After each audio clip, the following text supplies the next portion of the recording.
അല്ല ഇതാരാ? ശങ്കരേട്ടനോ? വരൂ, ഇരിക്കൂ. എന്തൊക്കെയാ ശശിയെ, സുഖം തന്നെയല്ലേ? ആ, അങ്ങനെ പോകുന്നു. അല്ല മക്കളൊക്കെ ഇപ്പൊ എന്തു ചെയ്യുന്നു? എന്തു ചെയ്യാൻ, രണ്ടെണ്ണമുണ്ട്. തേരാ പാര നടക്കുന്നു. അങ്ങനെ വിട്ടാ പറ്റൂ ശങ്കരേട്ടാ? മൂത്തവൻ ഒരു പടക്കക്കട എടുത്തു കൊടുത്തു. അത് 2 മാസം കൊണ്ട് ബോംബ് പോലെ പൊട്ടി. അയ്യോ, വല്ല ആളപായം ഉണ്ടായോ? പൊട്ടിയെന്നാ കച്ചവടം പൂട്ടിയെന്ന്. അപ്പോ ഇപ്പൊ എന്താ പരിപാടി? അവനിപ്പോ മിമിക്രിയും കളിച്ച് നടക്കുകയല്ലേ. ഇടക്കിടക്ക് TV-യിൽ വരാറുണ്ട്. ശരിയാ, ഇപ്പൊ ചാനലൊക്കെ ഇവന്മാർക്കൊക്കെ ചാകരയാ. അപ്പോ മൂത്തവൻ മിമിക്രിയും കളിച്ച് നടക്കുക. എന്തു ചെയ്യാം? അപ്പൊ രണ്ടാമത്തവനോ? അവനിപ്പോ തെങ്ങ് കയറ്റമാ. കള്ളിയത്തുണ്ട്. പേര് മോഹനൻ. ആര്? മോഹനോ? അവൻ നിങ്ങളുടെ മകനാണോ? അതെ അതെ. ജോലി തെങ്ങ് കയറ്റമാണെങ്കിലും അവന് ഡോക്ടർമാരെക്കാൾ തിരക്കാ. വീട്ടിലെ ടോക്കൺ വെച്ചിരിക്കുക. നല്ല വരുമാനമാ. അവനൊരു വീടൊക്കെ എടുത്തു. എങ്ങനെ കാണാതിരിക്കും? അതല്ലേ റേറ്റ്. ഒരു ദിവസം ടിൻഡു ക്രിക്കറ്റ് കളിക്കുമ്പോ ബോള് തെങ്ങേ കുടുങ്ങി. അത് എടുത്തു തരാൻ പറഞ്ഞപ്പോ അവൻ പറയാ 500 രൂപ വേണമെന്ന്. അത് ന്യായമായ കൂലിയല്ലേ? ന്യായമോ? കയറാന് 500, ഇറങ്ങാനും വേണമത്രേ വേറെ 500. അതന്യായമാ. എന്നിട്ടവൻ കയറിയോ? ഇല്ലില്ല. ഞാൻ എന്താ ചെയ്തതെന്നോ, നമ്മളെ ബോബി ചേട്ടന്റെ ഹെലികോപ്റ്റർ അങ്ങ് വിളിച്ചു വരുത്തി സുഖമായി അങ്ങ് ബോൾ എടുത്തു. അതാ പിന്നെയും ലാഭം. ഹെലികോപ്റ്ററുകാര് തെങ്ങയിലൊക്കെ കയറി ബോൾ എടുക്കുവോ?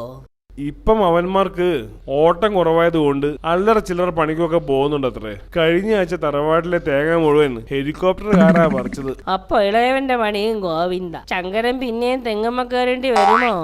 അല്ല, ഈ മോഹനൻ വലിയ യുക്തിവാദിയാണെന്നാണല്ലോ കേട്ടത്. അതെ അതെ, അവനും നിരീശ്വരവാദിയാ. അവനല്ലേ ജില്ലാ യുക്തിവാദി പ്രസിഡന്റ്. ഒരു യുക്തിവാദി അതൊക്കെ പണ്ട്. കഴിഞ്ഞ ആഴ്ച അവന്റെ കല്യാണം കഴിഞ്ഞു. അച്ഛൻ അറിയോ? കല്യാണം കഴിഞ്ഞത് മുതൽ പാവം യുക്തിവാദി. വിളിക്കാത്ത ദൈവങ്ങളില്ല. കഷ്ടം.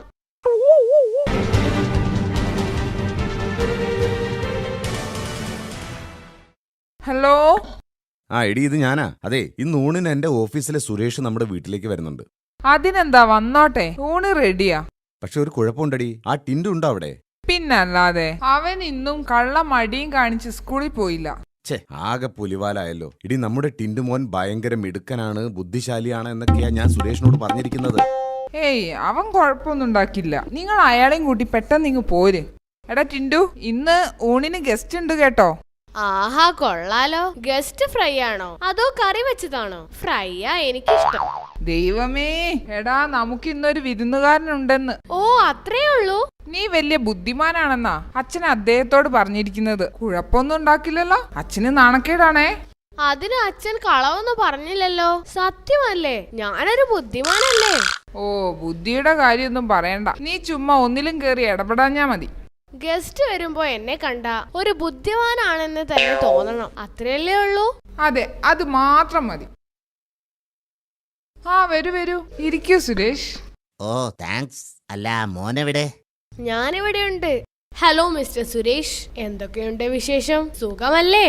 ആഗോള സ്ഥാപനമൊക്കെ എങ്ങനെ? ഒബാമ വീണ്ടും പ്രസിഡന്റ് ആയല്ലേ? ഭയങ്കര ബുദ്ധിയാ, ഞാൻ പറഞ്ഞിരുന്നല്ലോ. ബുദ്ധിമാനാണെന്ന് പറഞ്ഞപ്പോ ഇത്രയും പ്രതീക്ഷിച്ചില്ല. ടിൻഡു, പഠനമൊക്കെ എങ്ങനെ പോകുന്നു? പഠനം അതിന്റെ വഴിക്ക് നീങ്ങുന്നു. ശരിക്കും പറഞ്ഞാൽ നാം ചുറ്റുപാടുകളിൽ നിന്നും ആർജിക്കുന്ന അറിവാണല്ലോ ശരിയായ പഠനം.